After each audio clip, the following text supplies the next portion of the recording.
యేసుక్రీస్తు నామంలో బెతస్తా విడుదల పరిచయం తరపున మీకు ప్రేమపూర్వకమైన వందనాలు. ఇది నా వాక్య ధ్యానము.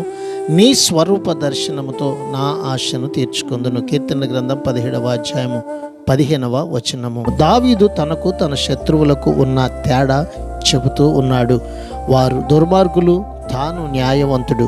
వారు తమ సంపదలనే చూసుకుంటారు, తాను దేవుని వదనాన్ని చూస్తాడు. ఇప్పుడు వారు ఇహలోక విషయాలతో సంతృప్తి చెందుతున్నారు.